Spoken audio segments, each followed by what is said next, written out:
सल्लल्लाहु अलैहि वसल्लम को उठाकर लिटाया और सीने मुबारक खोला, दिल को बाहर निकाला और दिल से सारा मैल का हिस्सा निकाल दिया। फिर दिल को जमजम से धोकर उसे पहले जैसा कर दिया। ये मंजर देखकर बाकी बच्चे क्या हुआ जब हमारे प्यारे नबी बेहोश होकर गिर पड़े, तभी अचानक आसमान से फरिश्ते क्यों उतरे और नबी पाक का सीना खोलकर दिल बाहर क्यों निकाला गया, चलिए जानते हैं। जब हमारे प्यारे नबी सल्लल्लाहु अलैहि वसल्लम बकरी को शेरों से छुड़ाकर घर ले आए तो ये बात हर तरफ फैल गई। लोग कहने लगे, हलीमा का 3 साल का बेटा शेर के मुंह से बकरी वापस ले आया। सब समझ गए कि यह कोई मामूली बच्चा नहीं है, ये तो अल्लाह का खास बंदा है। इस तरह बचपन से ही नबी सल्लल्लाहु अलैहि वसल्लम की शान और पहचान बढ़ती चली गई। एक दिन अचानक रेगिस्तान की हवा कुछ बदली बदली सी थी। हमारे प्यारे नबी मोहम्मद सल्लल्लाहु अलैहि वसल्लम बच्चों के साथ खेल रहे थे। अचानक खेलते खेलते आपका चेहरा सफेद पड़ गया और आप बेहोश होकर जमीन पर गिर पड़े। उसी वक्त आसमान से 2 फरिश्ते आए। उनके हाथ में चांदी का तसला था जिसमें बर्फ और जमजम का पानी भरा हुआ था। फरिश्तों ने नरमी से हुजूर सल्लल्लाहु अलैहि वसल्लम को उठाकर लिटाया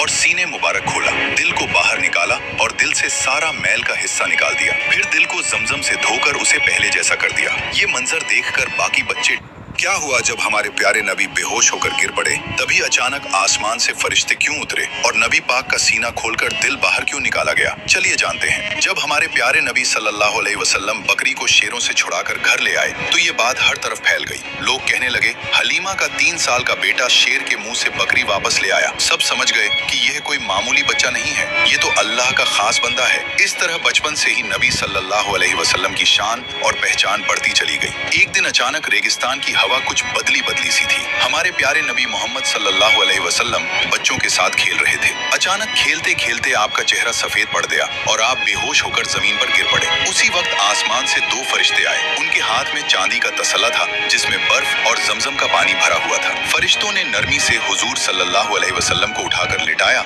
और सीने मुबारक खोला, दिल को बाहर निकाला और दिल से सारा मैल का हिस्सा निकाल दिया। फिर दिल को जमजम से धोकर उसे पहले जैसा कर दिया। ये मंजर देखकर बाकी बच्चे क्या हुआ जब हमारे प्यारे नबी बेहोश होकर गिर पड़े, तभी अचानक आसमान से फरिश्ते क्यों उतरे और नबी पाक का सीना खोलकर दिल बाहर क्यों निकाला गया, चलिए जानते हैं। जब हमारे प्यारे नबी सल्लल्लाहु अलैहि वसल्लम बकरी को शेरों से छुड़ाकर घर ले आए तो ये बात हर तरफ फैल गई। लोग कहने लगे, हलीमा का 3 साल का बेटा शेर के मुंह से बकरी वापस ले आया। सब समझ गए कि यह कोई मामूली बच्चा नहीं है, ये तो अल्लाह का खास बंदा है। इस तरह बचपन से ही नबी सल्लल्लाहु अलैहि वसल्लम की शान और पहचान बढ़ती चली गई। एक दिन अचानक रेगिस्तान की हवा कुछ बदली बदली सी थी। हमारे प्यारे नबी मोहम्मद सल्लल्लाहु अलैहि वसल्लम बच्चों के साथ खेल रहे थे। अचानक खेलते खेलते आपका चेहरा सफेद पड़ गया और आप बेहोश होकर जमीन पर गिर पड़े। उसी वक्त आसमान से 2 फरिश्ते आए। उनके हाथ में चांदी का तसला था जिसमें बर्फ और जमजम का पानी भरा हुआ था। फरिश्तों ने